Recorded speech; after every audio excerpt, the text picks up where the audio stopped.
Rule of listening and speaking. ঠিক আছে ভাই, rule of listening and speaking যে টপিকটা রয়েছে, এই টপিক সম্বন্ধে আমরা আজকে পুরো ডিটেলস জানবো। অর্থাৎ এক কথায় পুরো কনসেপ্ট আমরা জানবো। কারণ আমরা জানি ভাই, কি জানি আমরা, কি জানি আমরা জানি কনসেপ্ট ইজ পাওয়ার।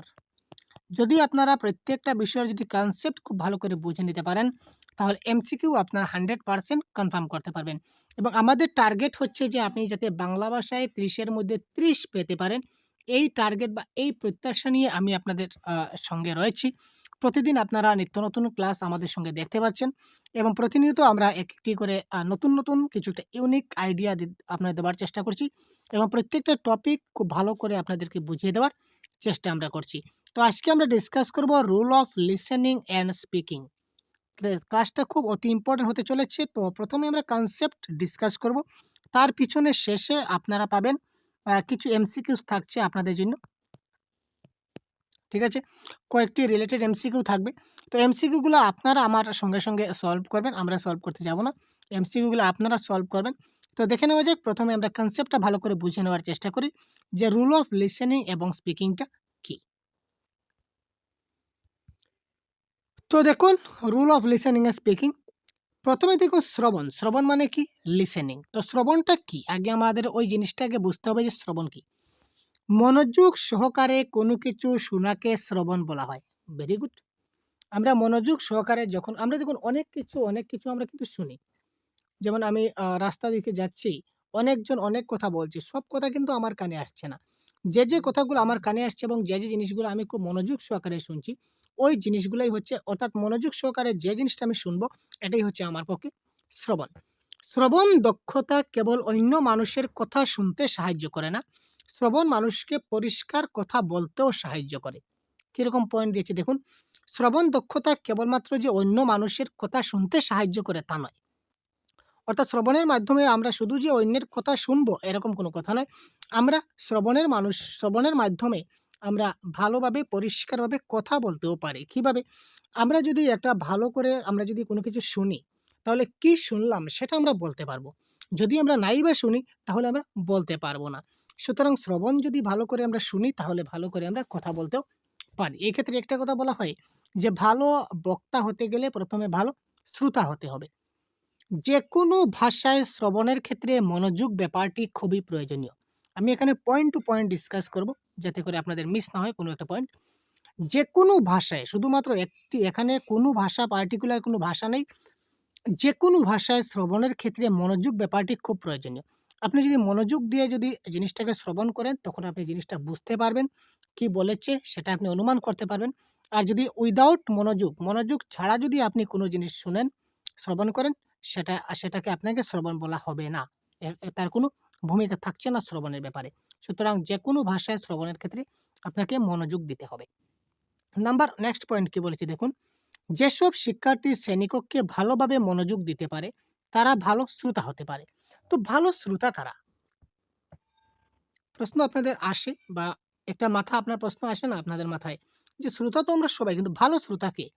যেসব শিক্ষার্থী বা যারা শ্রেণীকক্ষে ভালোভাবে মনোযোগ দিতে পারে, যে কোনো কথা যে ভালোভাবে মনোযোগ দিয়ে শুনতে পারে, সেই হচ্ছে ভালো শ্রোতা।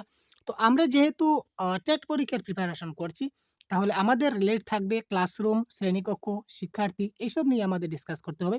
সুতরাং যেসব শিক্ষার্থী শ্রেণীকক্ষে ভালোভাবে মনোযোগ দিতে পারে,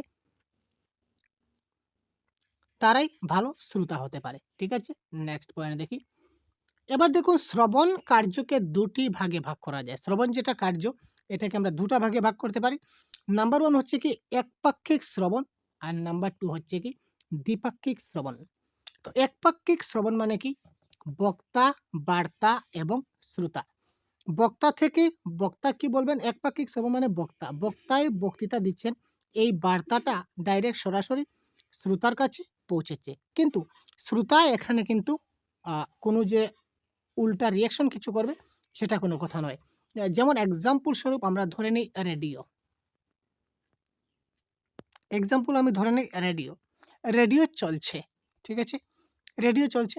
রেডিওতে কোনো একজন বক্তা, তিনি বক্তৃতা দিচ্ছেন, আর আপনি ঘরে বসে রেডিওটা চালিয়ে রেখেছেন। তো আপনি ঘরে বসে রেডিওটা শুনছেন।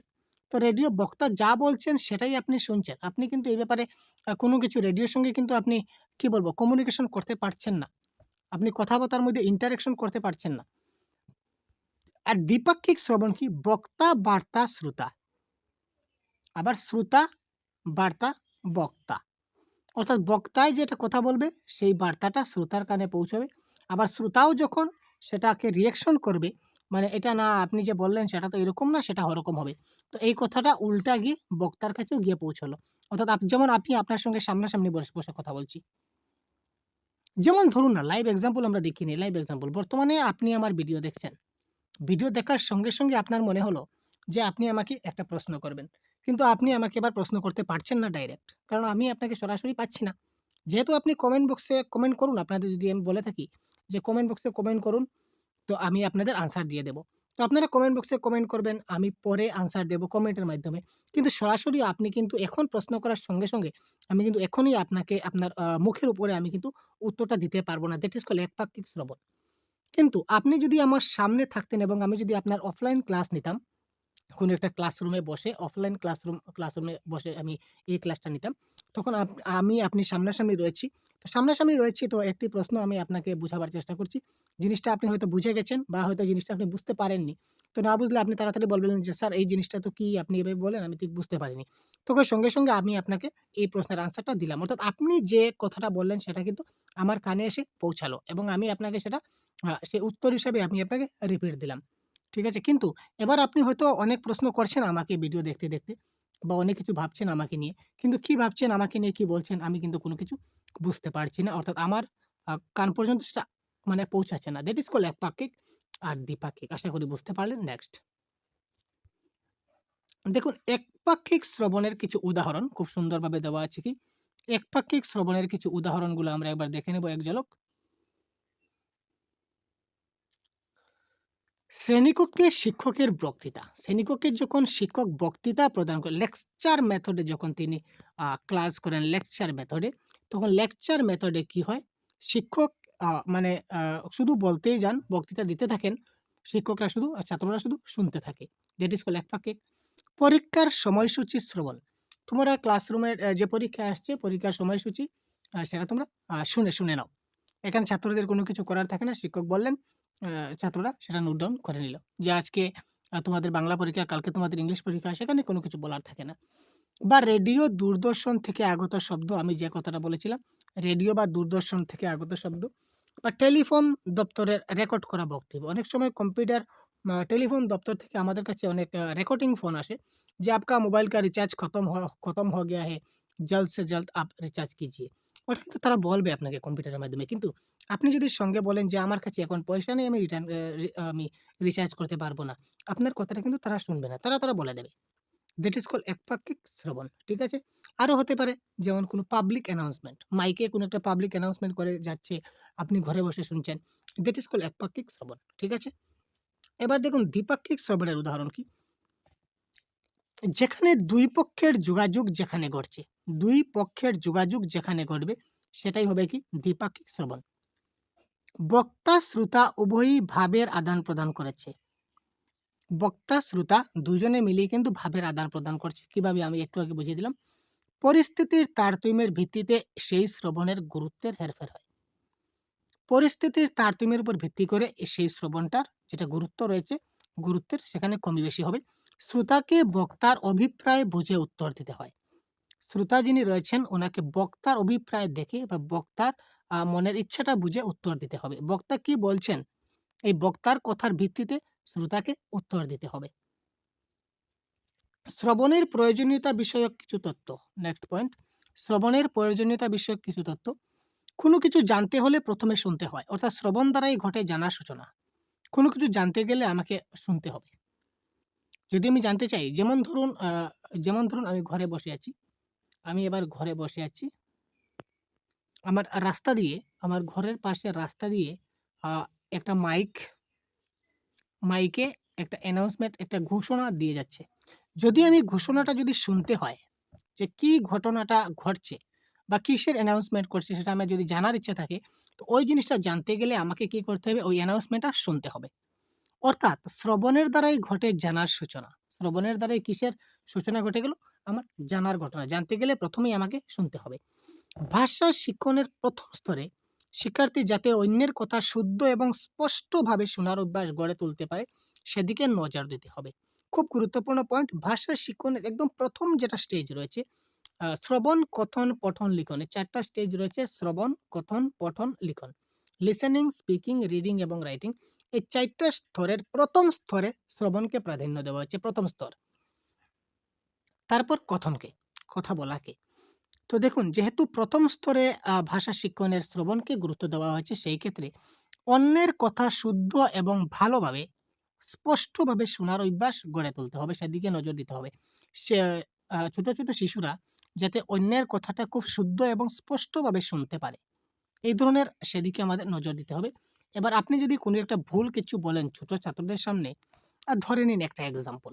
একটা এক্সাম্পলের মাধ্যমে বুঝিয়ে দিই। আপনার ঘরে একটা ছোট্ট শিশু রয়েছে ৪ বছরের। ৪ বছরের শিশু রয়েছে। আপনি যে ভিডিও দেখছেন ভাই, আপনাকে বলছি এই যে ক্লাস দেখছেন। হ্যালো, অন্যদিকে মনোযোগ কেন? আপনাকে বলছি এই যে দেখতে পাচ্ছেন। আরে ভাই, আপনি যে মোবাইল দেখছেন আপনাকেই বলছি ভাই, ক্লাসটা যে দেখছেন। ধরে নিন আপনার ঘরে একটা ৪ বছরের শিশু রয়েছে। হতে পারে আপনার ভাই, হতে পারে আপনার বোন, হতে পারে আপনার ছেলে কিংবা মেয়ে, নতুবা ভাতিজা, ভাতিজি, ভাগনা, ভাগ্নি, যাই বলুন না কেন। ৪ বছরের একটা শিশু আপনার ঘরে রয়েছে। আপনি ওই শিশুটা কিন্তু কোনো কিছু বুঝতে পারছে না। আপনি ওই শিশুটার সামনে ধরে নিন এখানে আপনি রয়েছেন, আপনি আর আপনার একজন বন্ধু রয়েছে। খুব ভালো বন্ধু, ক্লোজ বন্ধু। আপনি এবং আপনার বন্ধু রয়েছেন, ঠিক আছে? আর আপনার পাশে এই ৪ বছরের শিশুটা রয়েছে। আপনি দেখুন, বন্ধু-বান্ধব একত্রে থাকলে কিন্তু অনেক ধরনের কথাবার্তা হয়। কি ধরনের কথাবার্তা হয় সেটা জানেন, ঠিক আছে? অনেক রোমান্টিক কথাবার্তা হয়, অনেক খারাপ ভালো অনেক কিছু কথা হয়। তো দেখুন, ধরে নিন যে ৪ বছরের শিশুটার সামনে আপনি আপনার বন্ধুকে একটা গালি দিলেন। আপনি আপনার বন্ধুকে একটা গালি দিলেন। সেই গালিটা যখন ২-৩ বার যখন রিপিট হবে, আপনি আপনার বন্ধুকে গালি দিচ্ছেন, বন্ধুটাও সেই গালিটা আপনাকে আবার রিপিট করবে। স্বাভাবিক ব্যাপার। আমি আপনাকে গালি দিলে আপনি কি আমাকে ছেড়ে কথা বলবেন? মোটেই না। আপনি আমাকে গালি দেবেন। তো একজন আরেকজনকে এভাবে গালি দিল। আর এই ৪ বছরের শিশুটা সেটা কি করতে পারল? শুনতে পেল। শোনার ফলে সে শুনে গেল। তার যেটা নলেজ বা স্কিমা রয়েছে, স্কিমাতে কিন্তু আপনার সেই গালির শব্দটা কিন্তু এখানে স্টোরেজ হয়ে গেল। স্টোরেজ হয়ে গেল। এবার আপনার ঘরে ধরুন কিছুদিন পর বা ৩ দিন ৪ দিন পর ধরে নিই বা ২ দিন পর আপনার ঘরে কিছু আত্মীয়স্বজন এসেছিল। ঠিক আছে? কিছু আত্মীয়স্বজন বা কিছু কি বলবো? সম্মানীয় ব্যক্তি আপনার ঘরে এসেছে। ঠিক সেই সময় এই ৪ বছরের শিশুরা দৌড়ে এসে আপনাকে ওই গালিটা দিয়ে ওই শিশুটা চলে যাবে।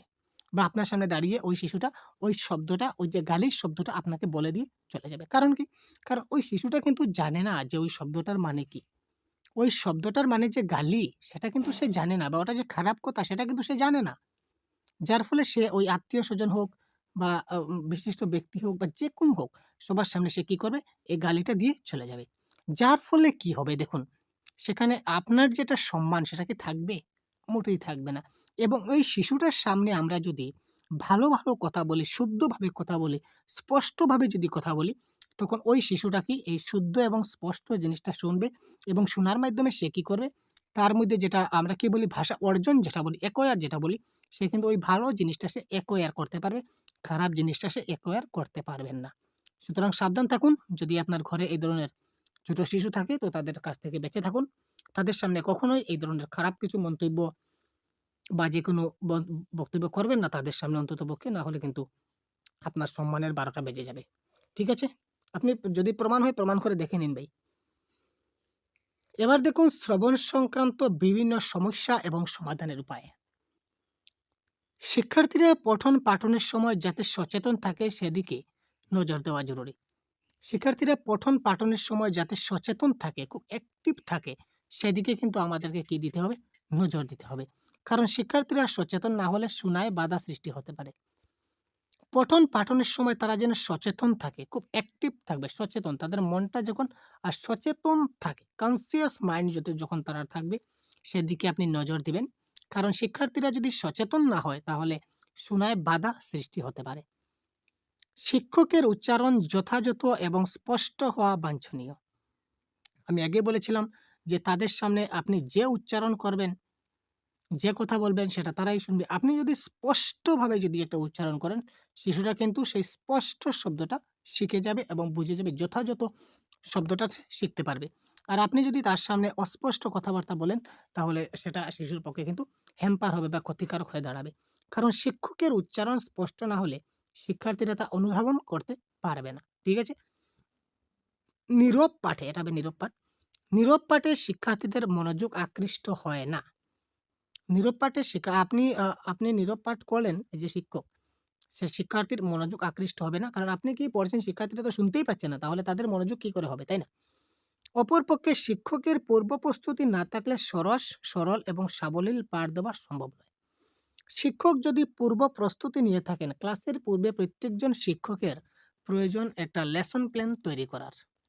যে কি করে তিনি ক্লাসটাকে আরো অ্যাট্রাকটিভ, খুব গুরুত্বপূর্ণ, অ্যাট্রাকটিভ একটা ক্লাস, আনন্দদায়ক একটা ক্লাস তিনি কন্ডাক্ট করবেন, সেই ব্যাপারে উনাকে একটা পূর্ব পরিকল্পনা করে রাখতে হবে যে আমি আগামীকালকে ক্লাসে যাব, ক্লাসে যাওয়ার পর কোন চ্যাপ্টারটা পড়াবো?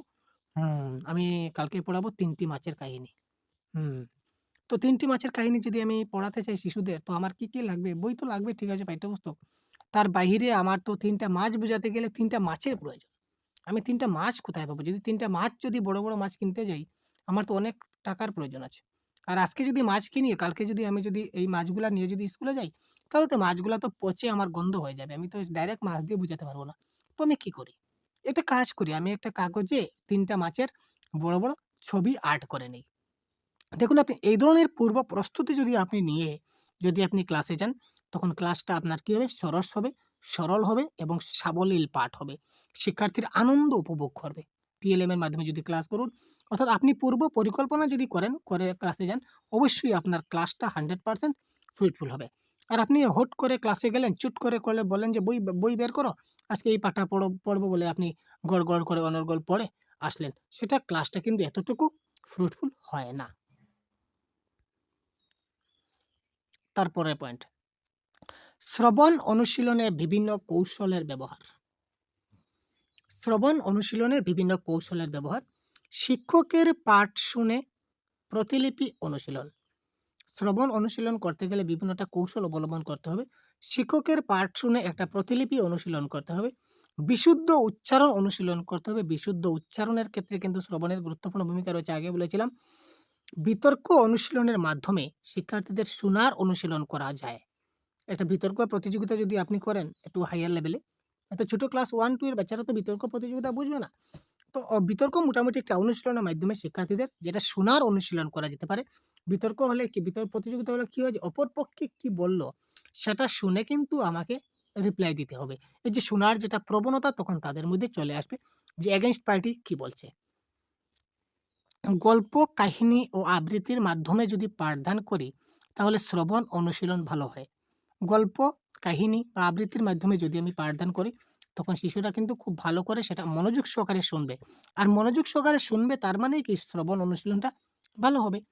প্রশ্ন উত্তর পদ্ধতিতে শিক্ষাদান করলে শিক্ষার্থীর শ্রবণ কার্যের সময় অমনোযোগী হওয়ার সম্ভাবনা কমে যায়।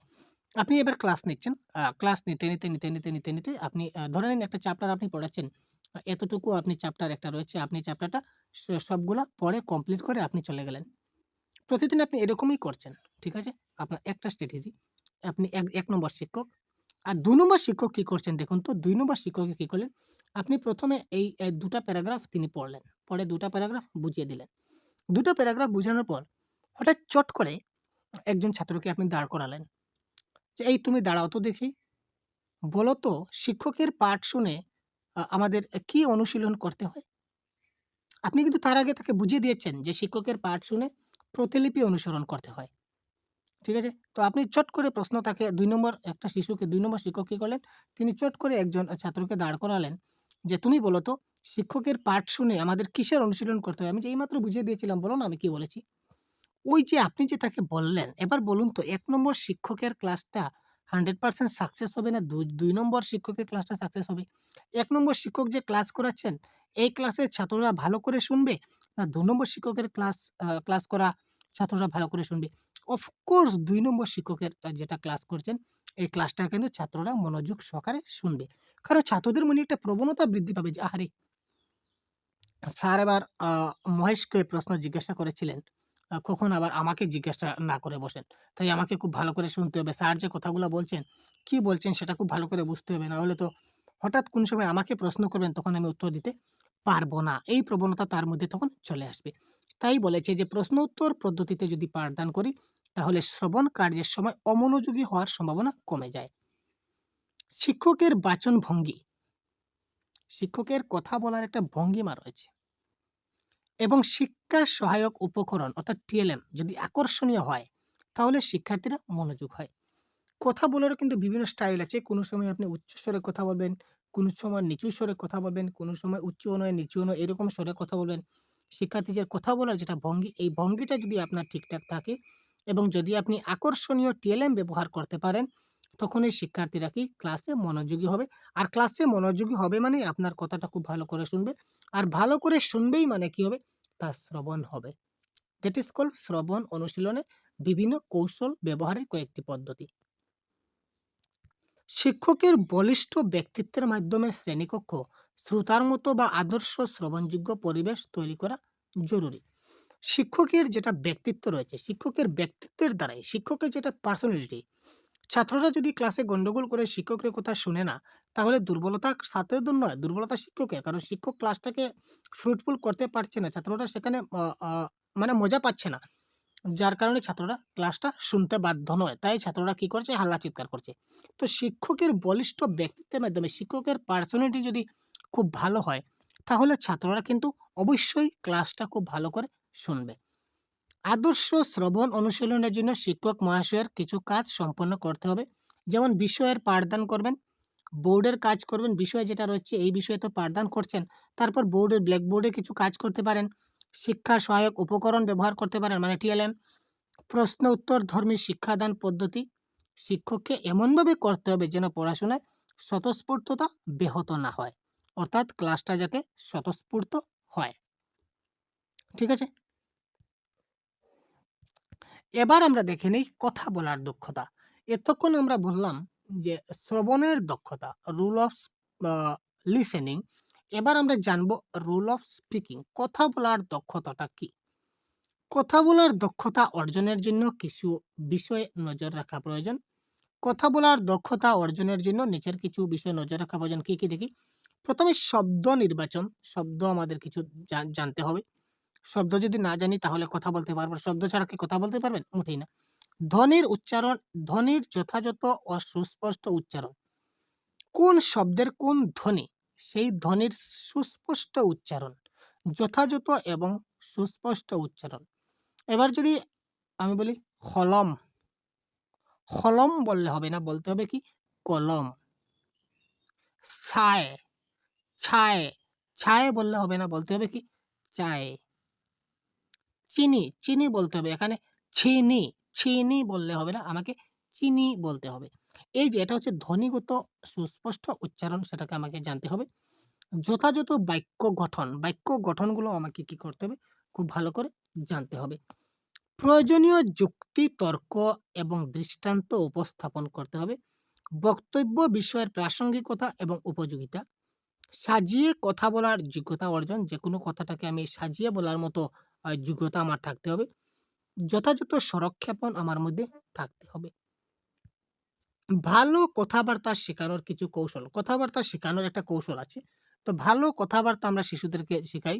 তার বেশ কয়েকটা মাধ্যম আছে। টোটাল আজকে ১২ টা মাধ্যম আমি আপনাদের সঙ্গে ডিসকাস করব। দেখুন কথোপকথন। কথোপকথনের মাধ্যমে ভালো কথাবার্তা শেখানো যায়। কথোপকথন। আপনি ডিসকাস করলেন, একজন আরেকজনের সঙ্গে ডিসকাস করলেন, শিক্ষক ছাত্রের সঙ্গে ডিসকাস করলেন, কথোপকথন। তারপর আলোচনা। ঠিক আছে? কথাবার্তা বললেন, আলোচনা করলেন। বক্তৃতার মাধ্যমে কথাবার্তা শেখানো যায়। তারপর সরব পঠন। সরব পঠন আপনি জুড়ে, জুড়ে পাঠ করলেন। তার মাধ্যমে কি হয়? শিক্ষার্থীরা শিখতে পারে। তারপর আবৃত্তি। আবৃত্তি যদি ভালো করে করেন, ছন্দ অলঙ্কারের সহযোগী যদি করেন, তখন শিশুরা খুব মজা পাবে, আনন্দ পাবে, আরাম পাবে। সেখান থেকে শিশুরা খুব ভালো করে জিনিসটা শিখতে পারে। তারপর দেখুন নাটকের সংলাপ। আপনি নাটকের সংলাপও করতে পারেন, সেখানেও শিশুরা খুব আনন্দ পাবে। তারপর ছড়া পাঠ। ঠিক আছে? ছড়া পাঠের মাধ্যমে আপনি কি করতে পারেন? শিক্ষার্থীদের শিক্ষাদান করতে পারেন। অনুষ্ঠান পরিচালনা ও ঘোষণা। আপনি সেটা অনুষ্ঠান একটা পরিচালনা করতে পারেন এবং ঘোষণা করতে পারেন। সেটাও কিন্তু আপনি যদি স্পিকিং কোয়ালিটি যদি আপনার ভালো হয়, তাহলে আপনি একটা অনুষ্ঠান মানে আমরা যাকে বলি অ্যাঙ্কারিং, আপনি অ্যাঙ্কারিং করতে পারবেন।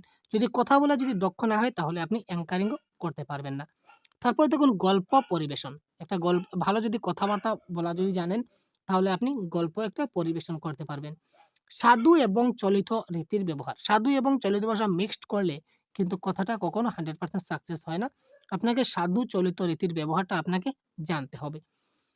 নির্ভুল বর্ণ ও শব্দ উচ্চারণের অভ্যাস, গঠন, এক যতিচিহ্নের ব্যবহার। যতিচিহ্নের ব্যবহারও জানতে হবে। যুক্ত বর্ণের সহিত উচ্চারণ শেখাতে হবে। যুক্ত বর্ণের একটা উচ্চারণ রয়েছে। যুক্ত বর্ণে আলাদা যেমন কয়, তয়, রক্ত। এই যে যুক্ত বর্ণে কয়, তয়, কয়, তয় আমরা বলি না ক প্লাস ত। তো ক প্লাস ত ইকুয়াল টু কি হয়? কত্ত, রক্ত, রক্ত, কত্ত। এই যে শব্দগুলা, এই উচ্চারণগুলা তাকে খুব ভালো করে আমাদের কি করতে হবে? শিখাতে হবে। তারপর হাতের লেখা শেখানোর কিছু পদ্ধতি রয়েছে। আমরা এই যখন একটি ক্লাসে রয়েছি তখন ডিসকাস করেন এই সবগুলা। আপনাদের অনেক কাজে লাগবে আশা করছি। তারপর আমরা এমসিকিউ যাব। হাতের লেখা শেখানোর পদ্ধতি। স্বরবর্ণ, ব্যঞ্জনবর্ণ ও মুক্ত বর্ণের কোথায় কোথায় মাত্রা হয় না তা জানিয়ে দিতে হবে। অনেকগুলা আমাদের বর্ণ রয়েছে। কিছু কিছু বর্ণ রয়েছে পূর্ণ মাত্রা, কিছু কিছু রয়েছে অর্ধমাত্রা, আবার কিছু কিছু রয়েছে মাত্রাহীন। তো কোন কোন বর্ণের মাত্রা রয়েছে পূর্ণমাত্রা, কোন কোন বর্ণের অর্ধমাত্রা রয়েছে, যেমন মধ্যাহ্ন সেটার অর্ধমাত্রা রয়েছে। যদি বলি আমরা ক, সেটার পূর্ণ মাত্রা রয়েছে। যদি বলি ও, তাহলে সেটার কিন্তু মাত্রা নাই। যদি বলি অনুস্বার, তাহলে কিন্তু এটার মাত্রা নাই। এই ধরনের যে কোন কোন বর্ণের মাত্রা নাই, কোন কোন বর্ণের অর্ধমাত্রা, কোন কোন বর্ণের পূর্ণ মাত্রা, এগুলো কিন্তু তাদেরকে খুব ভালো করে জানাতে হবে। কার বা ধ্বনি চিহ্ন সম্পর্কে জানাতে হবে। কার চিহ্ন যেমন আকার, রসইকার, দীর্ঘইকার, রসৌকার, দীর্ঘকার, কোথায় কোন সময় কি বসে সেগুলি তাদেরকে খুব ভালো করে আমাকে জানাতে হবে। যুক্ত বর্ণগুলির ছাঁচ বা স্টাইল বিশেষ রূপে শিখিয়ে দেবেন। যুক্ত বর্ণগুলি কিন্তু লেখার একটা স্টাইল রয়েছে। এই স্টাইলগুলি তাদেরকে বিশেষ রূপে শিখাতে হবে। শিক্ষার্থীদের লিখিত অক্ষরগুলি যেন স্পষ্টভাবে লেখা হয়। লিখিত যে অক্ষরগুলা লিখবে, অক্ষরগুলা যেন স্পষ্ট হাতের লেখা হয়, অর্থাৎ লেখাগুলা যেটা লিখছে সেটা যেন স্পষ্টভাবে বোঝা যায়। এদিকে নজর দেওয়া জরুরি।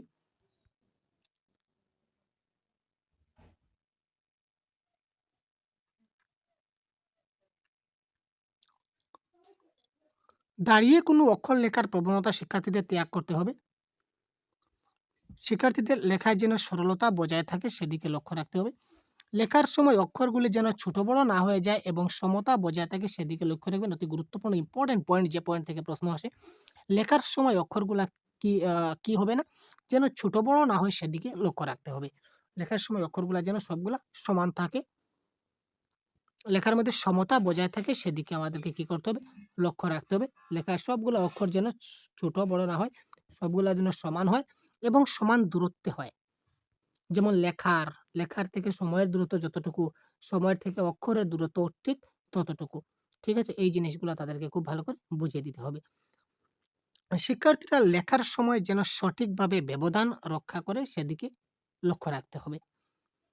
ওই যে লেখার ব্যবধান যেটা বললাম, এই যে স্পেস আমরা যেটা বলেছিলাম একটু আগে আপনাদের, যেটা স্পেস, লেখার যেটা ব্যবধান, যেমন দ্রুততার এবং সাথে তার মধ্যে কতটুকু গ্যাপ রয়েছে, অভ্যাস এবং কর্তের মধ্যে কতটুকু গ্যাপ রয়েছে, এই যে গ্যাপ জিনিসটা তাকে খুব ভালো করে বুঝিয়ে দিতে হবে। শিক্ষার্থীরা যেন যথাসম্ভব দ্রুততার সাথে লেখার অভ্যাস করতে পারে সেদিকে নজর রাখতে হবে। লেখার মধ্যে একটা স্পিড থাকতে হবে, অ্যাকুরেসি থাকতে হবে। একটা স্পিড, একটা নির্দিষ্ট একটা স্পিড থাকতে হবে। যদি একদম যদি স্পিড না থাকে তাহলে সেই লেখার তার কোনো গুণ হয় না।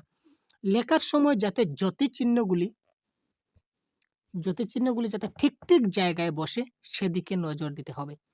লেখার সময় জ্যোতিচিহ্নগুলি যেমন দাড়ি, কমা, সেমিকোলন, হাইফেন, এইগুলা ঠিক ঠিক জায়গায় যাতে বসে সেদিকে আমাদেরকে কি করতে হবে? নজর দিতে হবে। শিক্ষকের সযত্ন হস্তক্ষেপ ছাড়া এই ব্যাপারটি সহজে হওয়া সম্ভব নয়। অর্থাৎ শিক্ষক মহাশয়ের সযত্নে হস্তক্ষেপ ছাড়া, শিক্ষক মহাশয় চাইলে কিন্তু সবগুলা জিনিস খুব ভালো করে তাদেরকে শিখাতে পারবেন।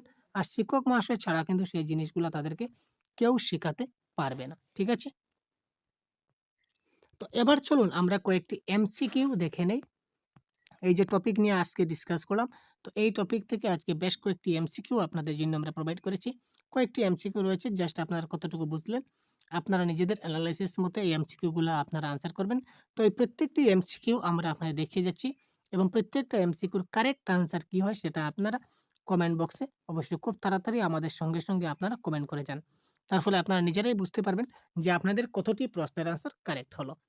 তো চলুন দেখে নেওয়া যাক প্রথম প্রশ্নের কারেক্ট আনসার কী হবে। ভাষা শিক্ষাদান ও ভাষা শিক্ষণের জন্য যে নৈপুণ্য দরকার তা হলো কথা শুনে বোঝা, লিখিত রূপ পড়তে পারা, লিখিত রূপ প্রকাশ করতে পারা, না উপরের সবগুলি?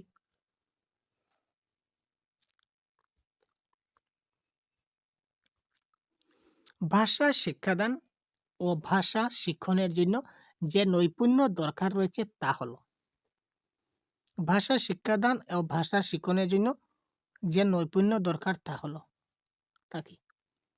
এবং আমাদের এই ইউটিউব চ্যানেলে আপনারা বাংলা ভাষার সম্পূর্ণ কোর্স আপনারা ঠিক এইভাবে যে ক্লাসটা দেখছেন এইভাবে আমরা প্রত্যেকটা কোর্স আমরা এই চ্যানেলে কমপ্লিট করব। সুতরাং যদি নতুন হয়ে থাকেন চ্যানেলকে সাবস্ক্রাইব করবেন যাতে করে পরবর্তী ক্লাস আপনি খুব সঙ্গে সঙ্গে পেয়ে যান। যদি সাবস্ক্রাইব করে না থাকেন তাহলে কিন্তু আমাদের ক্লাস আপনি দেখতে পাবেন না, আপনার মোবাইলে শো হবে না। সুতরাং এখনই সাবস্ক্রাইব করে নোটিফিকেশন বেল অল করে রাখবেন, ঠিক আছে? আর বিশেষ যদি জানা থাকে তাহলে অবশ্যই ভিডিও ডেসক্রিপশনে টেলিগ্রাম গ্রুপ আছে বা হোয়াটসঅ্যাপ গ্রুপ আছে, এখানে জয়েন হয়ে যাবেন। এখানে আপনারা ফ্রি পিডিএফ অনেকটা আপনারা পেয়ে যাবেন।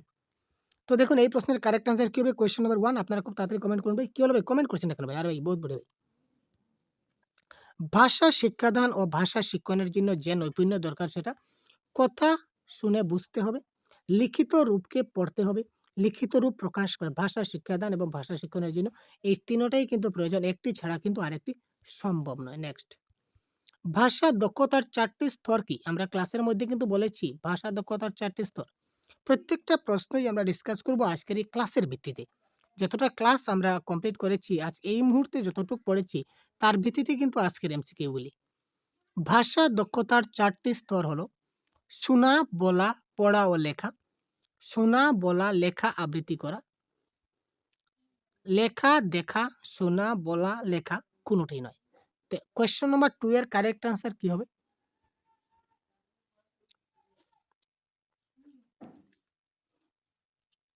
কি হলো? খুব তাড়াতাড়ি কমেন্ট করুন। দেখুন আমরা আগে বলেছিলাম প্রথমে কি আসবে? প্রথমে আসবে শ্রবণ, তারপর আসবে কথন, তারপর আসবে শ্রবণ, কথন, তারপর আসবে কি পঠন, তারপর আসবে লিখন। প্রশ্নে যদি এইভাবে থাকতো অপশনে যে শ্রবণ, কথন, পঠন, লিখন তাহলে এটাও কিন্তু কারেক্ট আনসার হতো। কিন্তু অপশনে যেহেতু শ্রবণ, কথন, পঠন, লিখন নেই, তার অন্য একটা ভাষায় সেটাকে দিয়েছে, মানে সেম মিনিংটা সেমই। শোনা, বলা, পড়া এবং লেখা। শ্রবণ মানে শোনা, কথন মানে বলা, পঠন মানে পড়া, লিখন মানে লেখা। সুতরাং অপশন নাম্বার 1 যারা দিয়েছেন 100% কারেক্ট ভাই, আপনাদেরকে ধন্যবাদ। তারপর দেখে নেওয়া যাক ভাষা দক্ষতায় শোনা এবং বলার মধ্য দিয়ে ভাষার যে রূপটি প্রকাশ পায়। ভাষা দক্ষতায় শোনা এবং বলার মধ্য দিয়ে ভাষার কোন রূপটা প্রকাশ পায়? ভাষার ধ্বনিময় রূপ, ভাষার দৃষ্টি নির্ভর রূপ, ভাষার ধ্বনিময় দৃষ্টি নির্ভর রূপ, না কোনোটি নয়। তো কোয়েশ্চন নাম্বার 3 কারেক্ট আনসার কি হবে?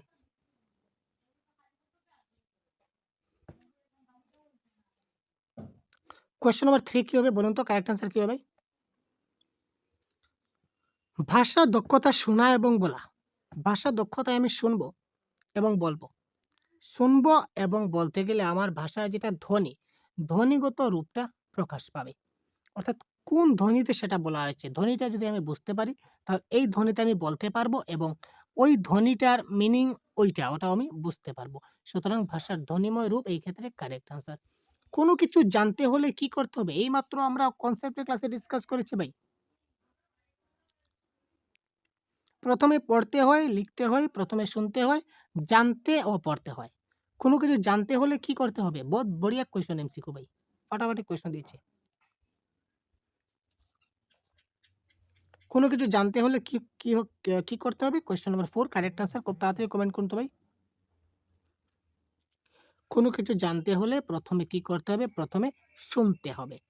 কোনো কিছু জানতে হলে প্রথমে কি করতে হবে? শুনতে হবে। নেক্সট, বক্তা ও শ্রোতার মধ্যে ভাবের আদান-প্রদানের ক্ষেত্রে গুরুত্বপূর্ণ ভূমিকা রয়েছে কথনের, পঠনের, শ্রবণের, না সবগুলি?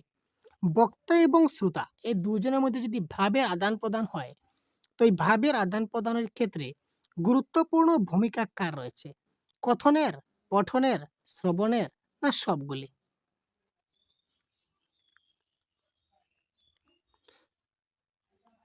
বক্তা এবং শ্রোতার মধ্যে ভাবের আদান প্রদানের ক্ষেত্রে গুরুত্ব কার বেশি? এখানে কারেক্ট অ্যান্সার হবে শ্রবণের। ঠিক আছে, আমি যদি বক্তার কথা যদি শুনতে পারি তাহলেই না আমি তার ভাবের আদান প্রদান করব, আমি তাকে রিপ্লাই দিতে পারবো। ধরে নিন আপনি এখানে রয়েছেন, আমি এখানে রয়েছি, আপনি কি বলছেন সেটা যদি আমি শুনি, যদি আমি শুনতে পাই, আমি এখানে বসে আছি, যদি আমি শুনতে পাই তাহলেই না আমি আপনার কথা রিপ্লাই দিব, আপনার ভাবের আদান প্রদান আমি করব। আর আপনার কথাটা যদি আমার কান পর্যন্ত নাই বা পৌঁছালো তাহলে আমি আপনার কথা রিপ্লাই কি করে দেব? তো বক্তা এবং শ্রোতার মধ্যে ভাবের আদান প্রদানের ক্ষেত্রে শ্রবণের ভূমিকা সবচেয়ে গুরুত্বপূর্ণ। আমাদের শ্রবণ ক্ষমতার একটা বৈশিষ্ট্য হলো সীমাবদ্ধতা, গতিশীলতা, অসীমতা, না সবগুলি?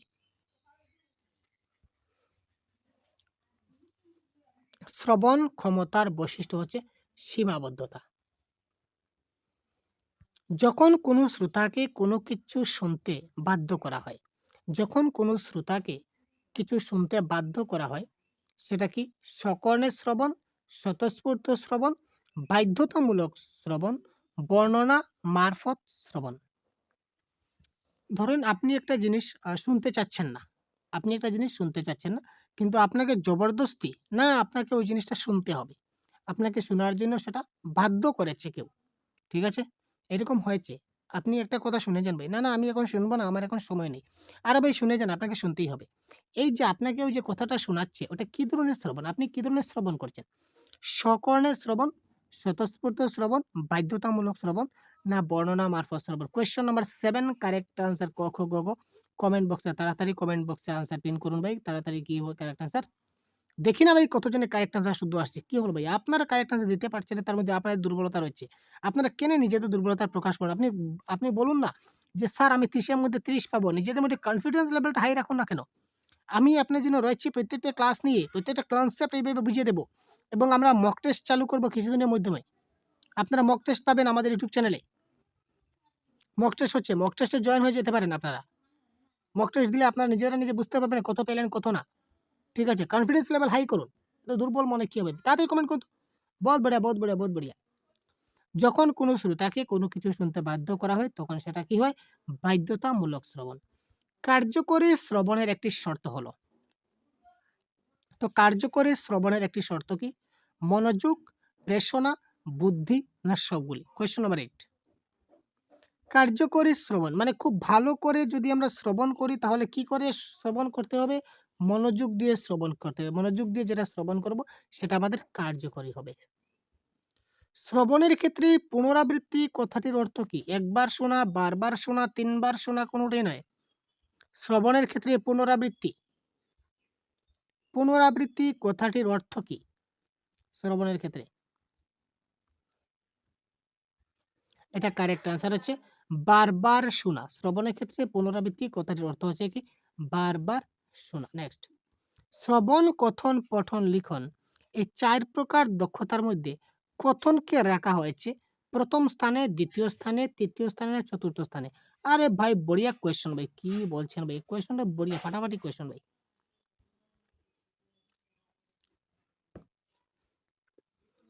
শ্রবণ, কথন, পঠন, লিখন এই ৪ প্রকার দক্ষতার মধ্যে কথনকে রাখা হয়েছে, এখানে যদি আপনি সিকোয়েন্স দেখেন, এই যদি সিরিয়াল দেখেন তখন কি শ্রবণ, পঠন, কথন, লিখন। এখানে যদি আপনি দেখেন তাহলে এটা ৩য় স্থানে আছে। আপনি ৩য় স্থানে আনসার দেবেন কিন্তু সেটা ভুল হবে। অ্যাকচুয়াল আপনি সিকোয়েন্সটা মনে রাখবেন LSRW। এটা আপনি সিকোয়েন্সটা মনে রাখবেন LSRW। Listening, speaking, reading, writing. শ্রবণ, কথন, পঠন, লিখন। তো এখানে আমরা বলেছি কথন। তো কথন কয় নম্বরে রয়েছে? ২ নম্বর, দ্বিতীয় স্থানে। পঠন, পঠন ৩য় স্থানে। আর লিখন একদম লাস্ট স্টেজে বা ৪ নম্বরে রয়েছে। আর শ্রবণ তো একদম ১ম এ রয়েছে বা ১ নম্বর ১ম স্থানে রয়েছে। ঠিক আছে? আশা করি বুঝতে পারলেন। তো আজকে এই ছিল আমাদের ক্লাস। ক্লাসটা কেমন লাগলো জানাতে ভুলবেন না। পরবর্তী ক্লাসে অন্য একটা টপিক নিয়ে এই ধরনের অন্য একটা ক্লাস আপনাদের প্রোভাইড করার চেষ্টা করব। যদি ক্লাসটা ভালো লাগে তাহলে অবশ্যই বন্ধুদেরকে শেয়ার করতে ভুলবেন না। আপনার একটাই রিকোয়েস্ট থাকবে, যদি আমি আগে বলিনি ক্লাসের পূর্বে কারণ আপনাদের মনোযোগটা নষ্ট হয়ে যেত। যদি ক্লাসটা ভালো লেগে থাকে অবশ্যই আপনারা প্রত্যেকজনে এক একটি করে শেয়ার করবেন, সেটা আমাদের রিকোয়েস্ট থাকলো আপনার কাছে। রিকোয়েস্ট থাকবে আপনারা এখনই আপনাদের বন্ধুদেরকে ক্লাসটা শেয়ার করুন, যাতে করে সবাই ক্লাসটা খুব ভালো করে দেখতে পারে। ঠিক আছে ভাই, ধন্যবাদ। পরবর্তী ক্লাসে আবার অন্য একটা টপিক নিয়ে কথা বলবো। ভালো থাকবেন। জয় হিন্দ।